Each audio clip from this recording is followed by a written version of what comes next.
امیر المؤمنین حضرت عمر بن خطاب رضی اللہ تعالی عنہ کی خلافت کا دور تھا۔ مسلمان فتوحات پر فتوحات حاصل کر رہے تھے۔ امیر المؤمنین مدینہ منورہ میں مقیم تھے۔ حکم یہ تھا کہ جنگ کے بارے میں فوری معلومات دی جائیں اور ہدایات لی جائیں۔ جنگ کا جو بھی نتیجہ ہو فوری طور پر ہیڈ کوارٹر میں اطلاع دی جائے۔ احنف بن قیس رضی اللہ تعالی عنہ کا بیان ہے کہ ہم چند لوگ ایک عظیم خوشخبری سنانے کے لیے امیر المؤمنین حضرت عمر بن خطاب رضی اللہ تعالی عنہ کی خدمت میں حاضر ہوئے تو انہوں نے دریافت فرمایا، آپ لوگوں نے کون سی جگہ پر قیام فرمایا؟ ہم نے عرض کیا فلاں جگہ پر۔ امیر المؤمنین ہمارے ساتھ ہمارے پڑاؤ کی طرف چلنے لگے جہاں ہم نے کچھ اونٹوں کو بھی باندھ رکھا تھا، اور اونٹوں کی حالت یہ تھی کہ مسلسل بھوک کی شدت سے وہ کمزور ہو چکے تھے اور کئی دنوں کے سفر نے انہیں تھکا دیا تھا۔ اونٹوں کی حالت زار دیکھتے ہی امیر المؤمنین فرمانے لگے، کیا تمہیں ان سواریوں کے بارے میں اللہ تعالیٰ سے ڈر نہیں لگتا؟ کیا تمہیں اس بات کی خبر نہیں ہے کہ ان چپائیوں کے بھی تمہارے اوپر حقوق ہیں؟ تم نے ان اونٹوں کو راستے میں آرام کے لیے کیوں نہ چھوڑا تاکہ یہ زمین پر اللہ کی نباتات کھا لیتے؟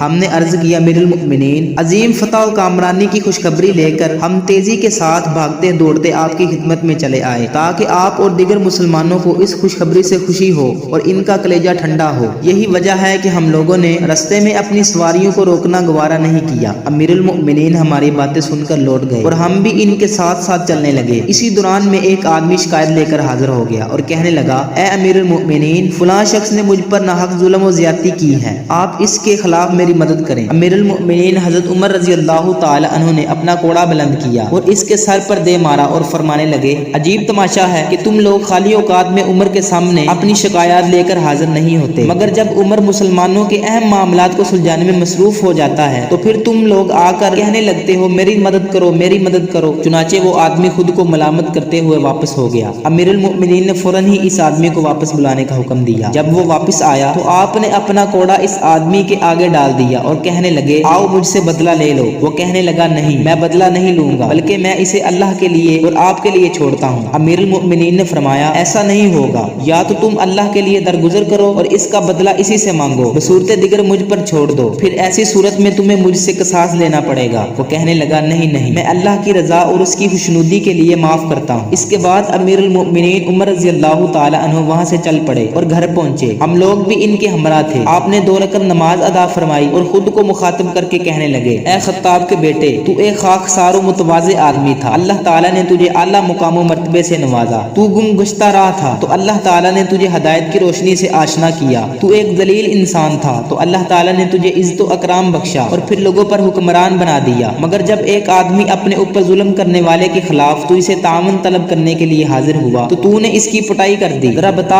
کہ کل قیامت کے روز تو اپنے پروردگار کو کیا جواب دے گا؟ احنف بن قیس رضی اللہ تعالی عنہ کا بیان ہے کہ امیر المؤمنین نے یہ کہہ کر اپنے اوپر اس طرح ملامت کی کہ مجھے یقین ہو گیا کہ آپ پوری دنیا والوں میں سے اس وقت سب سے بہتر انسان ہیں، رضی اللہ تعالی عنہ۔